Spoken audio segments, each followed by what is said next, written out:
اعوذ باللہ من الشیطان الرجیم بسم اللہ الرحمن الرحیم الحمد للہ رب العالمین الصلاة والسلام علی اشرف الانبیاء والمرسلین سیدنا و نبینا و طبیب نفوسنا و حبیب قلوبنا و شفیع ذنوبنا و مقتدانا و مولانا ابی القاسم محمد صلوات اللهم صل على محمد وعلى محمد. اما بعد قال رسول اللہ صلی اللہ علیہ وآلہ وسلم الصلاة عمود الدین ان قبلت قبل ما سواها وان ردت رد ما سواها صلوات. اللهم صل على محمد وعلى محمد. عزیزان محترم، صاحبان علم و دانش، موالیان علی و بطول و جانثاران اولاد رسول، عزادران امام حسین اور میرے لیے قابل قدر و قابل احترام ساتھیوں، آج میں جس اہم ترین موضوع پر گفتگو کروں گی وہ نماز ہے۔ دینی اعمال میں سب سے اہم ترین عمل نماز ہے۔ نماز دین کا ستون ہے۔ نماز دین کا اہم ترین فریضہ ہے کہ جس کی ادائیگی تمام مسلمانوں پر واجب ہے۔ نماز ایسی عبادت ہے کہ جہاں مسلمان دن میں 5 مرتبہ اپنے پروردگار کی بارگاہ میں جانے کے لیے اپنے پروردگار کی بارگاہ میں خشوع و خضوع کے ساتھ حاضر ہوتے ہیں۔ محمد وعلى محمد صلوات. اللهم صل على محمد وعلى محمد. تو اس کا مطلب یہ ہوا کہ نماز ایسی ضروری عبادت ہے، ایسی اہم عبادت ہے، ایسی مہم عبادت ہے، ایسی امپورٹنٹ عبادت ہے کہ جو ہم گناہگاروں کو، ہم خطا کاروں کو پروردگار کی بارگاہ میں جانے کے قابل بنا دیتی ہے۔ یا علی یا علی محمد وعلى محمد صلوات. اللہم صلی علی محمد وعلی محمد۔ تو آج میں نماز کے متعلق جو سب سے پہلے بات واضح کرنا چاہتی ہوں وہ یہ ہے کہ نماز کی اہمیت کیا ہے، نماز کی فضیلت کیا ہے، نماز کی ویلیو کیا ہے، what is the importance of salat, what is the value of salat۔ تو اس سوال کے جواب میں آپ کے سامنے جس شخصیت کی حدیث بیان کروں گی وہ مقصد تخلیق کائنات ہے، وہ علت غایہ ممکنات ہے، وہ آمنہ کا چاند ہے، وہ معرفت الہی کا سراغ ہے، وہ صداقت کا پھول ہے، وہ یاسین ہے، وہ طٰہٰ ہے، وہ مدثر ہے، وہ مزمل ہے، وہ گنتی کا پہلا عدد ہے، وہ وما ینطق عن الہویٰ کا شاہ سوار ہے، وہ 1,24,000 انبیاء کا امام ہے۔ اللہ اکبر. نعرہ رسالت. یا رسول اللہ، یا علی، یا علی، محمد وعلى محمد صلوات. اللہم صلی علی محمد وعلی وہ حضرت محمد صلی اللہ علیہ وآلہ وسلم ہیں۔ ان کے لبہائے مبارک سے نکلی ہوئی حدیث میں آپ کے سامنے بیان کرنا چاہتی ہوں۔ رسول اللہ فرماتے ہیں الصلاۃ عمود الدین ان قبلت قبل ما سواها وان ردت رد ما سواها۔ رسول اللہ فرماتے ہیں الصلاۃ عمود الدین، نماز دین کا ستون ہے. ان قبلت قبلا ما سواہا، اگر یہ نماز قبول ہو گئی تو بقیہ تمام اعمال بھی قبول ہو جائیں گے. وَإِن رُدَّتْ رُدَّ مَا سِوَاهَا، اور اگر یہ نماز رد ہو گئی تو بقیہ تمام اعمال بھی رد ہو جائیں گے. رسول اللہ فرماتے ہیں الصلاۃ عمود الدین، نماز دین کا ستون ہے، نماز دین کا پلر ہے، نماز دین کا اہم رکن ہے، نماز دین کا امپورٹنٹ رکن ہے، نماز دین کا موسٹ امپورٹنٹ رکن ہے، نماز دین کا عمود ہے. کیوں؟ کیسے یہ ضروری رکن ہے، کیسے یہ مہم رکن ہے، کیسے یہ اہم رکن ہے، یہ کیسے دین کا عمود ہے؟ اس کی وجہ یہ ہے، نبی دو عالم نے فرمایا ان قبلت قبلا ما سواہا، کہ اگر یہ نماز قبول ہو گئی تو بقیہ تمام اعمال قبول ہو جائیں گے. وَإِن رُدَّتْ رُدَّ مَا سِوَاهَا، اگر یہ نماز رد ہو گئی تو بقیہ تمام اعمال بھی رد ہو جائیں گے. تو اس کی مزید وضاحت کے لیے میں آپ کے سامنے ایک مثال بیان کرنا چاہتی ہوں. درود پڑھیے گا محمد والے محمد کے ساتھ. محمد وعلی محمد. اگر ایک شخص بیرون ملک جا رہا ہو، اگر اس کے پاس پاسپورٹ موجود نہ ہو، اور اگر ہو بھی تو نقلی ہو، اب یہ اپنے سامان میں مقدس ترین سامان لے کر جائے، اپنے مقدس ترین سامان میں یہ قرآن لے جائے، نہج البلاغہ لے جائے، صحیفہ سجادیہ لے جائے، حرز جواد لے جائے، خاک شفا کی تسبیحاں لے جائے، خاک شفا کے سجدے گاہ لے کے جائے، سب کچھ اس کا رد کر دیا جائے گا، سب کچھ اس کا روک لیا جائے گا. کیوں؟ آخر اس کی وجہ کیا ہے؟ آخر اس کی ریزن کیا ہے؟ اِنَّ فِي ذَلِكَ لَآيَاتٍ لِقَوْمٍ يَتَفَکَّرُونَ. اب یہاں فکر کرنے کی بات ہے. افلا یتدبرون القرآن ام علی قلوب اقفالها. اب یہاں تدبر کرنے کی بات ہے کہ اس کا سب کچھ کیوں رد کر دیا جائے گا، اس کا مقدس ترین سامان کیوں روک لیا جائے گا. تو اس کی وجہ یہ ہے، اس کی ریزن یہ ہے کہ جو اس کے سفر کا عمود تھا، جو اس کے سفر کا اصلی رکن تھا، وہ پاسپورٹ تھا، وہی اس کے پاس موجود نہیں تھا. اب یہ قرآن بھی ساتھ لے جائے تب بھی یہ بارڈر کراس نہیں کر سکتا، یہ نہج البلاغہ بھی ساتھ لے جائے تب بھی یہ بارڈر کراس نہیں کر سکتا، یہ حرز جواز ساتھ لے جائے تبھی یہ بارڈر کراس نہیں کر سکتا، یہ خاک شفا ساتھ لے جائے تب بھی یہ بارڈر کراس نہیں کر سکتا، یہ ناد علی کی تسبیحاں ساتھ لے جائے تب بھی یہ بارڈر کراس نہیں کر سکتا. اگر آپ لوگوں کو میری بات پہ یقین نہیں آتا تو آپ ایک ٹیچی لیں، اس میں مقدس ترین سامان رکھیں، اس میں قرآن رکھیں، نہج البلاغہ رکھیں، صحیفہ سجادیہ رکھیں، اور مجھے امریکہ جا کے دکھائیں. جا سکتے ہیں آپ؟ بتائیے گا جا سکتے ہیں؟ نہیں. جب ہم اس دنیا کی چھوٹی سی چھوٹی گزرگاہوں میں پاسپورٹ کے بغیر نہیں جا سکتے تو یقین کر لیں کہ روز قیامت، روز جزا اور سزا، روز محشر ہم پاسپورٹ کے بغیر یعنی نماز کے بغیر ہم پلے صراط سے نہیں گزر سکتے، ہم قیامت کی ہولناک جگہوں سے نہیں گزر سکتے.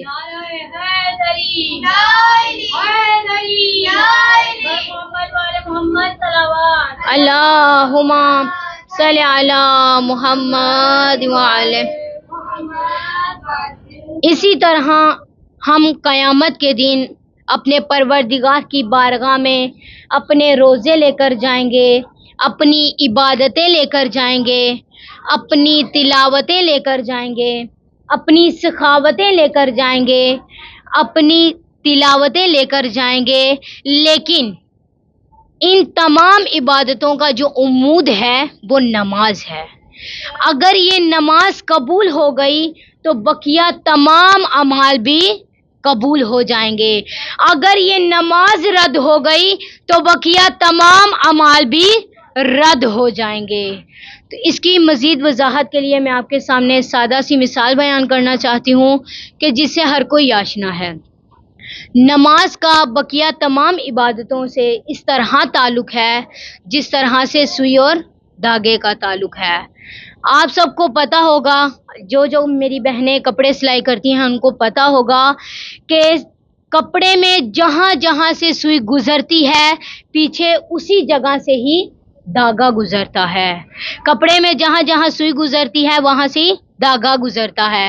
اور اسی طرح جہاں جہاں نماز قبول ہوتی ہے وہاں باقی تمام عبادتیں بھی قبول ہو جاتی ہیں. جہاں سوئی رک جاتی ہے دھاگا آگے نہیں جاتا. یعنی جہاں ہماری نماز رد ہو گئی وہاں بقیہ تمام عبادتیں بھی رد ہو جائیں گی، کیونکہ رسول اللہ فرماتے ہیں صلاۃ عمود الدین، نماز دین کا ستون ہے. ان قبلت قبلا ما سواہا، اگر یہ نماز قبول ہو گئی تو بقیہ تمام اعمال قبول کیے جائیں گے. وَإِن رُدَّتْ رُدَّ مَا سِوَاهَا، اگر یہ نماز رد ہو گئی تو بقیہ تمام اعمال بھی رد ہو جائیں گے. امام محمد باقر علیہ السلام نماز کی اہمیت بیان کرتے ہیں.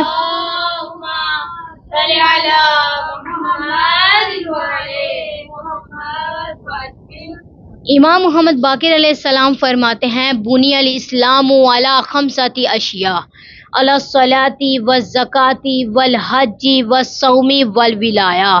قال زرارۃ فقلت ای شیء من ذلک افضل؟ فقال الولایۃ افضل لانها مفتاحهن والوالی هو الدلیل علیہن. امام محمد باقر علیہ السلام فرماتے ہیں بنی الاسلام خمسۃ الاشیاء، دین اسلام کی بنیاد 5 چیزوں پر ہے. بنی الاسلام علی خمسۃ اشیاء، دین اسلام کی بنیاد 5 چیزوں پر ہے. علی الصلاۃ، سب سے پہلی نماز ہے. علی الصلاۃ والزکاۃ، اور دوسری زکوٰۃ ہے. والحج، اور تیسری حج ہے. والصوم، اور چوتھا روزہ. والولایہ، اور 5ویں ولایت ہے. یعنی امام فرماتے ہیں دین اسلام کی بنیاد 5 چیزوں پر ہے، سب سے پہلی بنیاد نماز ہے.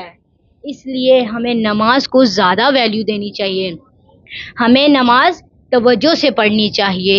درود پڑھیے گا محمد والے محمد کی ذات کا.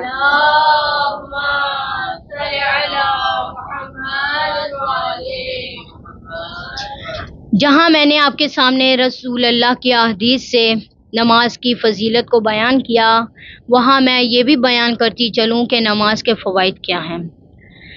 نماز کا سب سے پہلا فائدہ یہ ہے کہ نماز ایروپلین کا کام کرتی ہے، نماز ہوائی جہاز کا کام کرتی ہے، نماز طیارے کا کام کرتی ہے.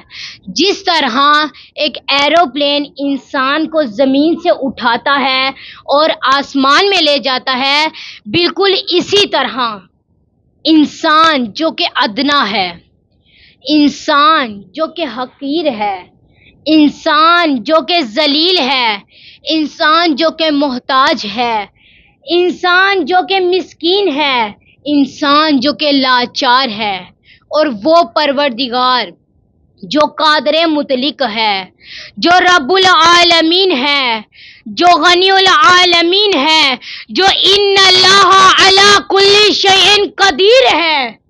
اب نماز میں یہ پاور ہے، نماز میں یہ ایبلٹی ہے، نماز میں یہ صلاحیت ہے کہ یہ اس مسکین کو اٹھاتی ہے اور قادر مطلق سے ملا دیتی ہے، اس حقیر کو اٹھاتی ہے اور غنی العالمین سے ملا دیتی ہے، اس عبد کو اٹھاتی ہے اور معبود سے ملا دیتی ہے.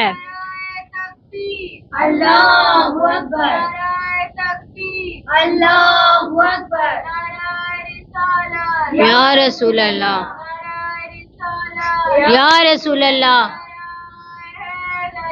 یا علی. یا الہی اللہم صلی علی محمد وعلی محمد.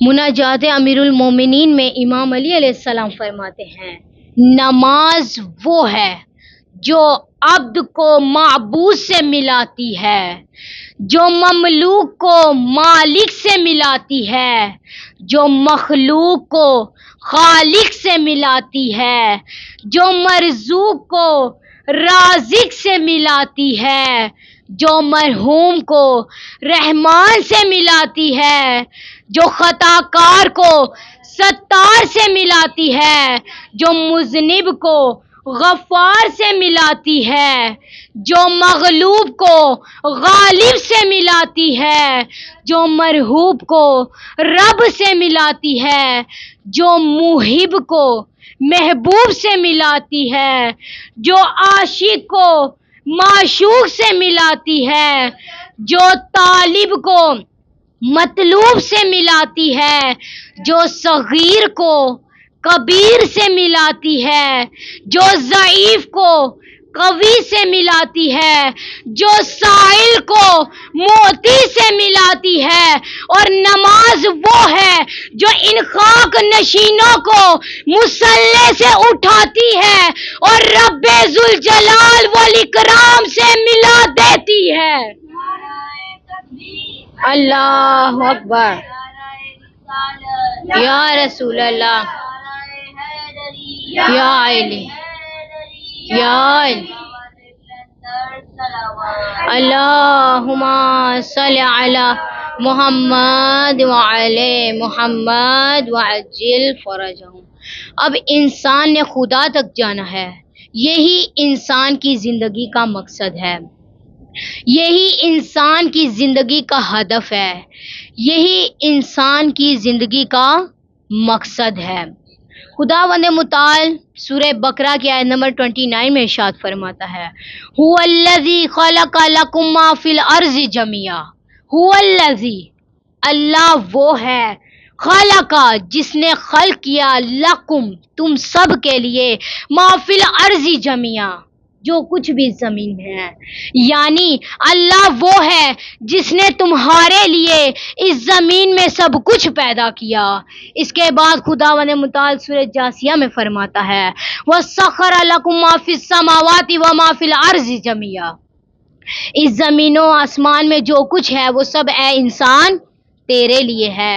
یعنی خدا فرماتا ہے کہ اے انسان یہ سب کچھ تیرے لیے ہے، یہ زمین تیرے لیے ہے، یہ آسمان تیرے لیے ہے، یہ چرند تیرے لیے ہیں، یہ پرند تیرے لیے ہیں، یہ پھل تیرے لیے ہیں، یہ پھول تیرے لیے ہیں، یہ ٹھاٹے مارتے ہوئے سمندر تیرے لیے ہے.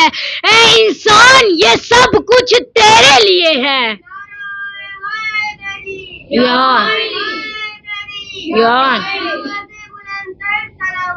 اللہم صلی علی محمد وعلی محمد.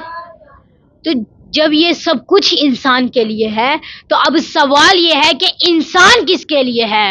خداوند متعال سورہ ذاریات میں فرماتا ہے وَمَا خَلَقْتُ الْجِنَّ وَالْإِنسَ إِلَّا لِيَعْبُدُونَ کہ یہ زمین تیرے لیے ہے، یہ آسمان تیرے لیے ہے، یہ چرند تیرے لیے ہے، یہ پرند تیرے لیے ہے، یہ پھل تیرے لیے ہے، یہ پھول تیرے لیے ہے، یہ کہکشاں تیرے لیے ہے، یہ ٹھاٹے مارتے ہوئے سمندر تیرے لیے ہے. اے انسان یہ سب کچھ تیرے لیے ہے اور تو میرے لیے ہے. اللہ اکبر. یا رسول اللہ، یا اللہم محمد. نہ تو زمین کے لیے ہے نہ آسماں کے لیے، نہ تو زمین کے لیے ہے نہ آسماں کے لیے. یہ جہاں ہے تیرے لیے، تو نہیں جہاں کے لیے. نہ تو زمین کے لیے نہ آسماں کے لیے، یہ جہاں ہے تیرے لیے تو نہیں جہاں کے لیے، رہے گا راوی نیل و فرات میں کب تک، رہے گا راوی نیل و فرات میں کب تک، تیرا سفینہ کے ہے بحر بے قرار کے لیے، نگاہ بلند سخن دل نواز جانے پرسوز، نگاہ بلند سخن دل نواز جانے پرسوز، یہی ہے رخت سفر میرے کارواں کے لیے، نہ تو زمین کے لیے ہے نہ آسماں کے لیے، یہ جہاں ہے تیرے لیے تو نہیں جہاں کے لیے۔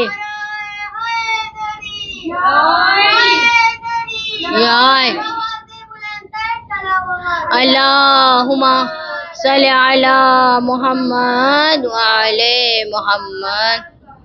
تو نماز بندگی خدا کا ذریعہ ہے۔ رسول اللہ صلی اللہ علیہ وآلہ وسلم فرماتے ہیں، اللہم صلی علی محمد وعلی محمد۔ رسول اللہ فرماتے ہیں الصلاۃ معراج المومن، نماز مومن کی معراج ہے، یعنی نماز انسان کو پستی سے بلندی تک لے جاتی ہے، نماز انسان کو ذلت سے عزت تک لے جاتی ہے، نماز انسان کو زوال سے کمال تک لے جاتی ہے، نماز انسان کو زوال سے کمال تک لے جاتی ہے، نماز انسان کو ناقص سے کامل تک لے جاتی ہے، نماز انسان کو خاک سے خدا تک لے جاتی ہے۔ نعرہ تکبیر، اللہ اکبر، نعرہ رسالت، یا رسول اللہ، نعرہ حیدری، یا علی، حیدری، یا علی، آواز بلند تر صلوات، اللہم صلی علی محمد وعلی محمد وعجل۔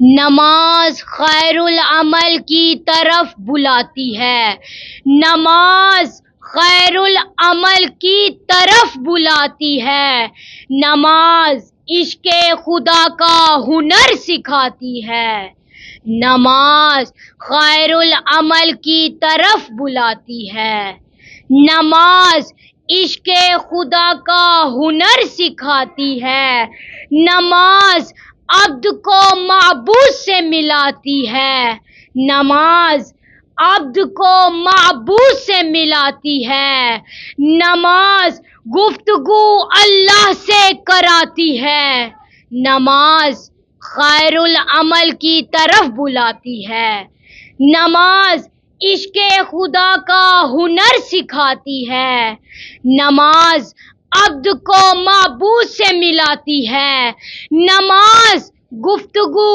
اللہ سے کراتی ہے، یہی نماز گناہوں سے بھی بچاتی ہے، یہی نماز گناہوں سے بھی بچاتی ہے، یہی نماز گناہوں سے بھی بچاتی ہے، نماز قبر تلک ساتھ ساتھ جاتی ہے، نماز خیر العمل کی طرف بلاتی ہے، نماز عشق خدا کا ہنر سکھاتی ہے، نماز عبد کو معبود سے ملاتی ہے، نماز گفتگو اللہ سے کراتی ہے، یہی نماز گناہوں سے بھی بچاتی ہے، نماز قبر تلک ساتھ ساتھ جاتی ہے، نماز وہ ہے جو فاقوں میں مصطفیٰ نے پڑھی، نماز وہ ہے جو فاقوں میں مصطفیٰ نے پڑھی،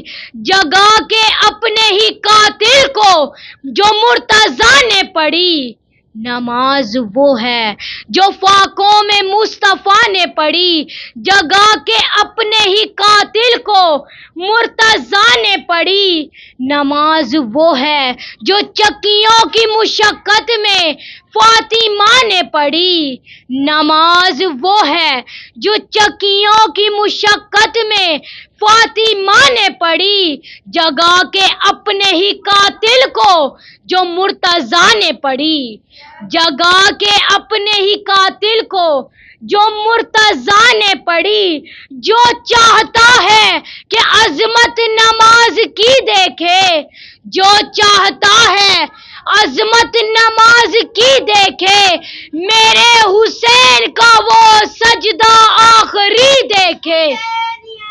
زندہ باد حسینیت، زندہ باد یزیدیت، مردہ آباد، اہل بیت کے دشمنوں پہ لعنت، بے شمار۔ اور محمد وآل محمد صلوات۔ اللہم صلی علی محمد وعلی محمد۔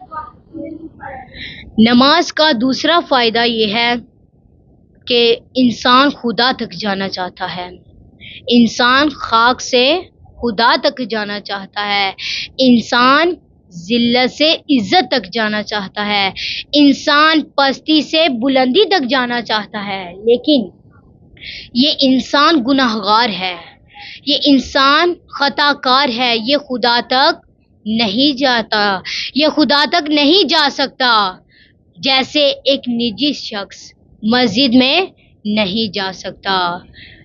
تو نماز ایک غسل کی مانند ہے، جس طرح ایک غسل انسان کو پاک بنا دیتا ہے، انسان کو طیب بنا دیتا ہے، انسان کو طاہر بنا دیتا ہے، انسان کو پاک و پاکیزہ بنا دیتا ہے اور مسجد میں جانے کے قابل بنا دیتا ہے، اسی طرح نماز بھی ایک گناہگار انسان کو پاک بنا دیتی ہے، ایک گناہگار انسان کو طیب بنا دیتی ہے، ایک گناہگار انسان کو طاہر بنا دیتی ہے، ایک گناہگار انسان کو پاک و پاکیزہ بنا دیتی ہے، اور یہی نماز انسان کو خاک سے خدا تک لے جاتی ہے۔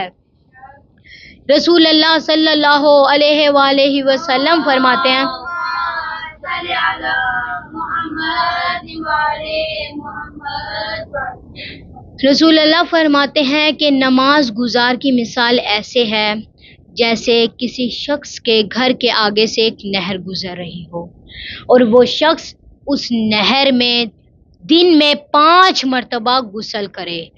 اب جو شخص دن میں 5 مرتبہ غسل کرتا ہے، اس کے دامن میں، اس کے جسم میں جتنی بھی میل کچیل ہے وہ سب ختم ہو جاتی ہے۔ اسی طرح جو انسان دن میں 5 مرتبہ اپنے پروردگار کی بارگاہ میں حاضر ہو کر نماز ادا کرتا ہے، اس کے دامن میں جتنے بھی گناہ ہوتے ہیں وہ ختم ہو جاتے ہیں۔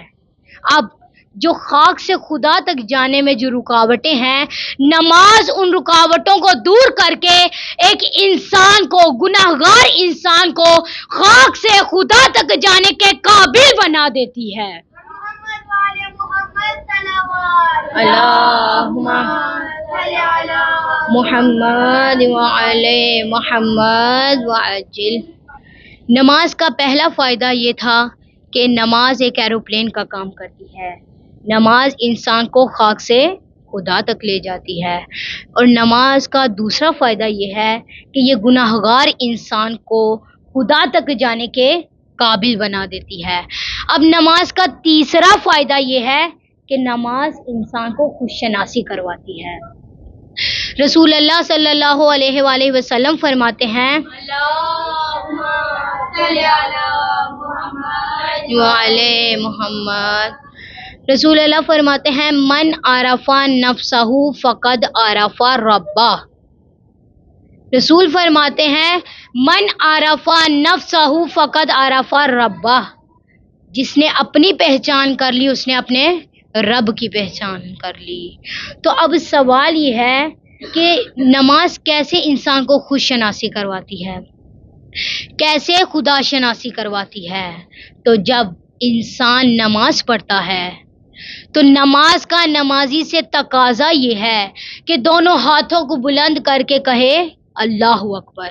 اب یہ اللہ اکبر کہنا یہ کوئی رسم نہیں ہے، یہ کوئی عادت نہیں ہے، یہ کوئی روٹین نہیں ہے، بلکہ یہ نماز کا نمازی سے میسج یہ ہے، پیغام یہ ہے کہ دونوں ہاتھوں کو بلند کر کے اللہ اکبر کہنا دراصل میں یہ کہتا ہے، اے معبود، میں نے اپنے ہاتھ ہر شے سے اٹھا لیے ہیں، میں کسی بھی شے کا مالک نہیں ہوں، اگر کوئی مالک ہے تو وہ تیری ذات ہے، میں کسی چیز پر قادر نہیں ہوں، اگر کوئی قادر ہے تو وہ تیری ذات ہے، میں کسی بھی چیز کا اکبر نہیں ہوں، اگر کوئی اکبر ہے تو وہ تیری ذات ہے۔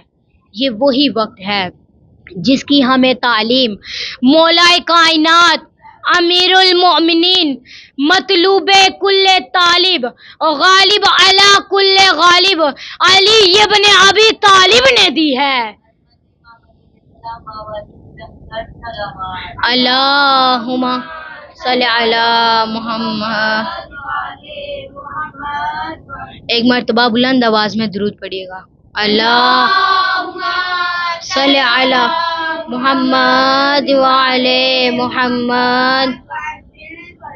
مولا علی علیہ السلام دعائے کمیل میں فرماتے ہیں، انا عبدک الضعیف ذلیل الحقیر المسکین۔ مولا علی علیہ السلام فرماتے ہیں، انا عبدک الضعیف، اے میرے پروردگار، میں تیرا عبد ہوں، میں تیرا بندہ ہوں، میں ضعیف ہوں، الذلیل، میں ذلیل ہوں، الحقیر، میں حقیر ہوں، المسکین، میں مسکین ہوں۔ تو ان جملوں کا مطلب کیا ہے؟ مولا علی علیہ السلام فرماتے ہیں، اے میرے پروردگار، میں تیرا بندہ ہوں، میں ضعیف ہوں، میں ذلیل ہوں، میں حقیر ہوں، میں مسکین ہوں۔ ان جملوں کا مطلب کیا ہے؟ ان جملوں کا مطلب یہ ہے، انا عبدکا، اے میرے پروردگار، میں تیرا بندہ ہوں، میں معبود نہیں ہوں۔ معبود کون ہے؟ وہ تیری ذات ہے۔ انا عبدک الضعیف، اے میرے پروردگار، میں ضعیف ہوں، میں قوی نہیں ہوں۔ قوی کون ہے؟ وہ تیری ذات ہے۔ الذلیل، میں ذلیل ہوں، میں عزیز نہیں ہوں۔ عزیز کون ہے؟ وہ تیری ذات ہے۔ الحقیر، اے میرے پروردگار، میں حقیر ہوں، میں غنی نہیں ہوں۔ غنی العالمین تیری ذات ہے۔ الحقیر، میں حقیر ہوں، میں رب العالمین نہیں ہوں۔ المسکین، میں مسکین ہوں، میں رب نہیں ہوں۔ رب کون ہے؟ رب العالمین تیری ذات ہے۔ نعرہ تکبیر، اللہ اکبر، نعرہ تکبیر، اللہ اکبر، نعرہ رسالت، یا رسول اللہ، نعرہ رسالت، یا رسول اللہ، نعرہ حیدری، یا علی، یا علی، محمد والے محمد صلوات۔ اللہم صلی علی محمد وعلی محمد۔ اسی طرح ائمہ معصومین علیہ السلام بھی جب مسجد میں داخل ہوتے تو فرماتے، انا عبدک ببابک، الحقیر کا ببابک، المسکین کا ببابک۔ ان جملوں کا کیا مطلب ہے؟ جب ائمہ معصومین علیہ السلام مسجد میں داخل ہوتے تو فرماتے، انا عبدک بابک، اے میرے پروردگار، تیرا بندہ تیرے در پر آ گیا۔ الحقیر کا ببابک، حقیر تیرے در پر آ گیا۔ المسکین کا ببابک، مسکین تیرے در پر آ گیا۔ ان جملوں سے انسان کی حیثیت کا پتہ چلتا ہے، انسان کی قابلیت کا پتہ چلتا ہے، انسان کی اوقات کا پتہ چلتا ہے۔ لیکن سب سے بڑی مشکل یہ ہے کہ انسان اس دنیا میں آ کے اپنا مقصد بھول جاتا ہے، اپنا ہدف بھول جاتا ہے، اپنی اوقات بھول جاتا ہے کہ وہ کیا ہے۔ اس لیے تو رسول خدا نے فرمایا، من عرف نفسہ فقد عرف ربہ، جس نے اپنے رب کی پہچان کر لی، جس نے اپنے نفس کی پہچان کر لی، اس نے اپنے رب کی پہچان کر لی۔ جس نے خود کو پہچان لیا، اس نے اپنے رب کو پہچان لیا۔ جس نے خود کو نہیں پہچانا، اس نے اپنے رب کو نہیں پہچانا۔ انسان اس دنیا میں آ کے اپنی حیثیت بھول جاتا ہے کہ وہ کون ہے، ہم کون ہیں، کیا ہیں، باخدا یاد نہیں۔ ہم کون ہیں، کیا ہیں، باخدا یاد نہیں۔ اپنے اسلاف کی کوئی بھی ادا یاد نہیں۔ ہم کون ہیں، کیا ہیں، باخدا یاد نہیں۔ اپنے اسلاف کی کوئی بھی ادا یاد نہیں۔ ہاں گر ہے یاد تو کافر کے ترانے ہیں بس۔ ہاں گر ہے یاد تو کافر کے ترانے ہیں بس۔ ہے نہیں یاد تو مسجد کی صدا یاد نہیں۔ ہم کون ہیں، کیا ہیں، باخدا یاد نہیں۔ اپنے اسلاف کی کوئی بھی ادا یاد نہیں۔ ہاں گر ہے یاد تو کافر کے ترانے ہیں بس۔ ہے نہیں یاد تو مسجد کی صدا یاد نہیں۔ بنت حوا کو نچاتے ہیں سرے محفل میں ہم۔ بنت حوا کو نچاتے ہیں سرے محفل میں ہم۔ کتنے سنگ دل ہیں کہ رسم حیا یاد نہیں۔ بنت حوا کو نچاتے ہیں سرے محفل میں ہم۔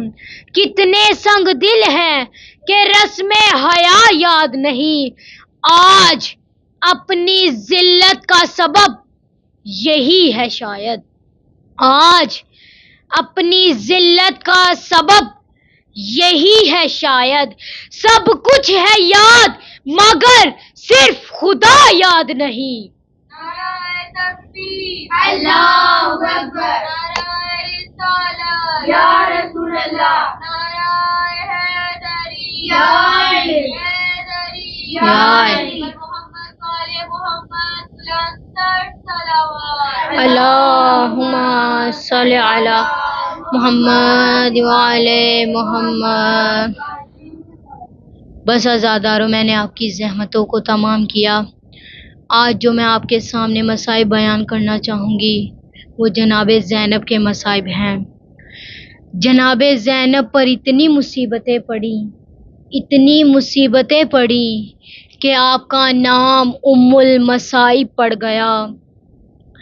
جب امام حسین کا قافلہ مدینے سے روانہ ہونے لگا، جناب زینب امام حسین کے پاس آتی ہیں اور آ کر کہتی ہیں بھیا میں بھی آپ کے ساتھ جانا چاہتی ہوں۔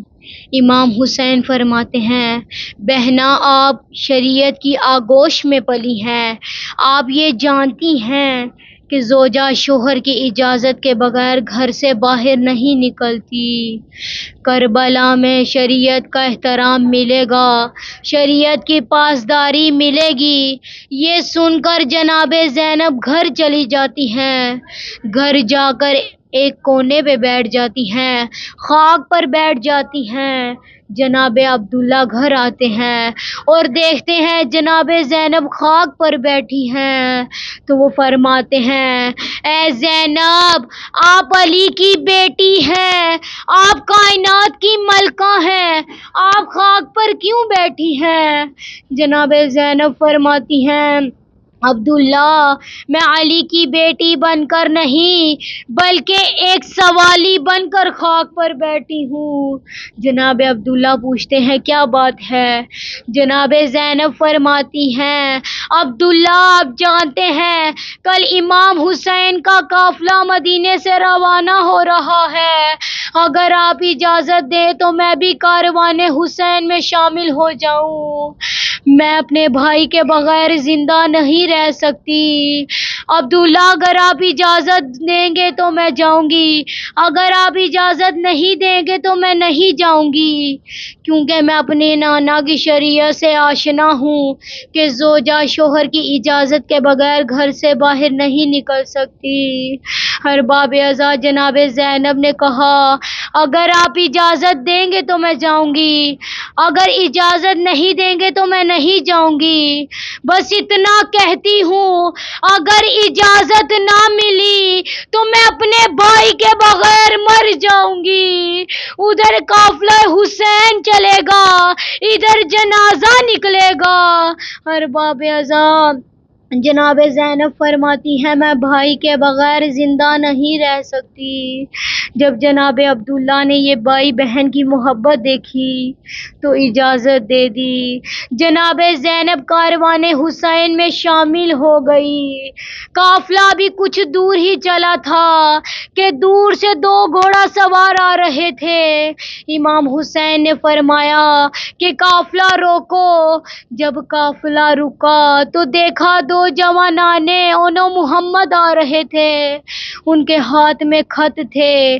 یہ خط جناب عبداللہ نے جناب زینب کے لیے لکھا کہ اے زینب میں خود تو نہیں آ سکا لیکن میں اپنے دو لال بھیج رہا ہوں، اگر کربلا کے بن میں جناب امام حسین پہ کوئی مشکل گھڑی آئے تو میں یہ دو لال بھیج رہا ہوں، ایک لال اپنی طرف سے قربان کر دینا، ایک لال میری طرف سے قربان کر دینا۔ ارباب ازا وہ مشکل گھڑی آ گئی۔ امام حسین علیہ السلام سے سید سجاد کے خیمے میں جاتے ہیں اور جا کے وصیتیں کرتے ہیں، امامت کی امانتیں ثبوت کرتے ہیں اور کچھ وصیتیں کرتے ہیں۔ یہ وصیتیں جناب زینب سن رہی ہوتی ہیں۔ جناب زینب فرماتی ہیں ان وصیتوں سے لگتا ہے کہ یہ آخری شب ہے، کل جدائی ہو جائے گی۔ امام حسین نے یہ تو نہیں کہا کہ ہاں کل میں شہید ہو جاؤں گا، کل ہماری جدائی ہو جائے گی، بلکہ کہا ہمارے نانا ہم سے افضل تھے، وہ ہم میں نہیں رہے، ہماری ماں ہم سے افضل تھی، وہ ہم میں نہیں رہی، ہمارے بابا ہم سے افضل تھے، وہ ہم میں نہیں رہے، ہمارے بھائی ہم سے افضل تھے، وہ ہم میں نہیں رہے۔ بہنا جب آپ نے ان کی شہادت پہ صبر کر لیا تو کل میری شہادت پہ بھی صبر کر لینا۔ ارباب ازا تاریخ کہتی ہے جناب زینب اتنا روئی کہ برداشت نہیں کر سکی اور فریاد کی، نوحہ پڑھا الیوم مات جدی محمد المصطفیٰ، الیوم مات ابی علی المرتضیٰ، الیوم ماتت فاطمۃ الزہراء، الیوم مات اخی حسن المجتبیٰ۔ ارباب ازا جناب زینب فرماتی ہیں کہ آج کا دن میرے لیے کسی مصیبت سے بڑھ کر نہیں، آج کے لیے میرے نانا محمد مارے گئے، آج کے لیے میری ماں فاطمہ ماری گئی، آج کے دن میرے لیے میرے بابا علی مارے گئے، آج کے دن میرے لیے میرے بھائی حسن مارے گئے۔ ارباب ازا جناب زینب فرماتی ہیں بھیا جب نانا اس دنیا سے گئے تھے تو ماں تھی سنبھالنے والی، جب ماں اس دنیا سے گئی تو بابا تھے سنبھالنے والے، جب بابا اس دنیا سے گئے تو دو بھائی تھے سنبھالنے والے۔ بھیا اگر کل آپ کی بھی شہادت ہو گئی تو زینب کس کے سہارے زندہ رہے گی، زینب کس کے سہارے جیے گی۔ ارباب ازا بس اتنا کہنا تھا کہ جناب زینب بے ہوش ہو گئی اور امام حسین اس وقت فرماتے ہیں انا قتیل العبرتا، اے شیعو مجھے رلا رلا کر مارا گیا، جب عباس کے بازو آئے تو میں رویا، جب قاسم کا لاشا پامال ہوا تو میں رویا، جب اونو محمد کے گلے کٹے تو میں رویا، جب زینب کو بیدار کیا تو میں رویا۔ ارباب ازا کس طرح امام نے بیدار کیا ہوگا، کس طرح جناب زینب کو ہوش میں لائے ہوں گے، تاریخ میں کچھ نہیں ملتا۔ لیکن آپ سب جانتے ہیں جب کوئی بے ہوش ہوتا ہے تو اس کے لیے پانی کے چند قطرے درکار ہوتے ہیں تو وہ ہوش میں آ جاتے ہیں۔ ارباب ازا، شاید امام نے 2 قطرے آنسو بہائے ہوں گے جس کی وجہ سے جناب زینب ہوش میں آئی۔ جب جناب زینب ہوش میں آئی تو امام نے فرمایا، بہنا کل تک میں سپہ سالاری کروں گا، کل تک میں اس قافلے کو سنبھالوں گا، کل میرا عہد پورا ہو جائے گا۔ بہنا اگر آپ اسی طرح روتی رہی اور بے ہوش ہوتی رہی تو اس قافلے کو منزل مقصود تک کون پہنچائے گا؟ اس قافلے کی سپہ سالاری کون کرے گا؟ آپ نے یزیدوں کے دربار میں خطبے پڑھنے ہیں، آپ نے ام کلثوم کو سنبھالنا ہے، آپ نے سکینہ کو تسلیاں دینی ہے، آپ نے سید سجاد کو سنبھالنا ہے، آپ قافلے کی سپہ سالار ہیں۔ ارباب ازا شہید مطہری فرماتے ہیں، بنت علی میں اتنی دلیری آ گئی، اتنی شجاعت آ گئی کہ روتی تو رہی لیکن بے ہوش نہیں ہوئی۔ صبح عاشور جب امام حسین چلے تو جناب زینب نے سارے منظر دیکھے، روتی تو رہی لیکن بے ہوش نہیں ہوئی۔ ارباب ازا، خالی علم خیموں میں آیا، علم کو تھام کے روتی تو رہی لیکن بے ہوش نہیں ہوئی۔ حضرت عباس کا لاشا پامال ہوا، روتی تو رہی لیکن بے ہوش نہیں ہوئی۔ قاسم کا لاشا پامال ہوا، روتی تو رہی لیکن بے ہوش نہیں ہوئی۔ لیکن ایک ایسا موقع تھا جب روئی بھی نہیں، وہ موقع تھا جب اپنے بیٹوں کے لاشیں آئے، اونو محمد کے لاشیں آئے تو روئی بھی نہیں، جب لاشوں میں پہنچی تو روئی نہیں۔ لیکن ایک ایسا موقع آیا جس موقع کو برداشت نہیں کر پائی، وہ یہ موقع تھا جب علی اکبر کے سینے میں برچھی لگی اور علی اکبر نے آوازیں دی، الیکا منی السلام، اے بابا میرا آخری سلام قبول کیجئے۔ ارباب ازا اس وقت امام حسین فرماتے ہیں، بیٹا علی اکبر تیری شہادت سے میری آنکھوں کا نور چلا گیا۔ استاد محترم قبلہ سے جواد نقوی فرماتے ہیں، یہ وہ موقع تھا جب جناب زینب کے سر سے چادر اتر گئی۔ ارباب ازا، امام حسین چاہتے ہیں اپنے بیٹے کے لاشے پر پہنچے، جب بیٹے کے لاشے پہ پہنچے دیکھا علی اکبر کے سینے پہ برچھی لگ گئی، بیٹے کے لاشے کو اٹھانا چاہا، لاشا نہیں اٹھتا، پھر بیٹے کا لاشا اٹھانا چاہا، لاشا نہیں اٹھتا۔ لیکن ایک موقع ایسا آیا جب جناب زینب خیمے سے باہر آتی ہے۔ علماء کرام بیان کرتے ہیں کہ جناب زینب کیوں خیمے سے باہر آئی، اس کی وجہ یہ تھی، جناب زینب فرماتی ہیں، بوڑھے باپ سے جوان بیٹے کا لاشا نہیں اٹھتا، کہیں ایسا نہ ہو کہ بھائی کی روح پرواز کر جائے۔ اسی منظر کو شاعر نے جناب زینب کی زبانی یوں بیان کیا، لاشا ہے برابر کا بھیا سے نہ اٹھے گا، لاشا ہے برابر کا بھیا سے نہ اٹھے گا، میں پالنے والی ہوں گودی میں اٹھا لوں گی۔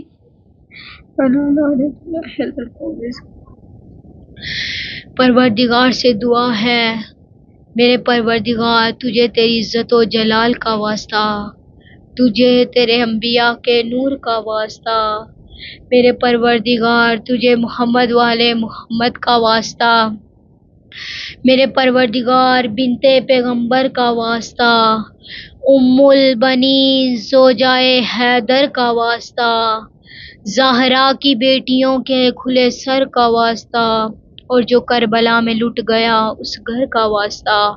اے میرے پروردگار جو بے گھر ہیں انہیں مولا علی کی جاگیر کے صدقے میں گھر عطا فرما۔ اے میرے پروردگار جو بے اولاد ہیں انہیں جناب علی اصغر کے صدقے میں نیک اور صالح اولاد عطا فرما۔ اے میرے پروردگار ہمیں کنیزان زہرا میں شمار فرما، ہمیں حجاب زہرا اپنانے کی توفیق عطا فرما۔ اے میرے پروردگار ہمیں سیرت جناب زہرا اپنانے کی توفیق عطا فرما۔ اے میرے پروردگار ہمیں امام عصر کے انصار میں شمار فرما۔ اے میرے پروردگار امام عصر جل اللہ تعالی فرجہ شریف کے انصار میں فرما۔ اے میرے پروردگار ان کے ظہور میں تعجیل فرما۔ اے میرے پروردگار جو اس دنیا سے چلے گئے ہیں ان کی مغفرت فرما، انہیں جنت الفردوس میں جگہ عطا فرما۔ اے میرے پروردگار ہمیں امام کے انصار میں شامل فرما۔ ربنا تقبل منا انک انت السمیع العلیم۔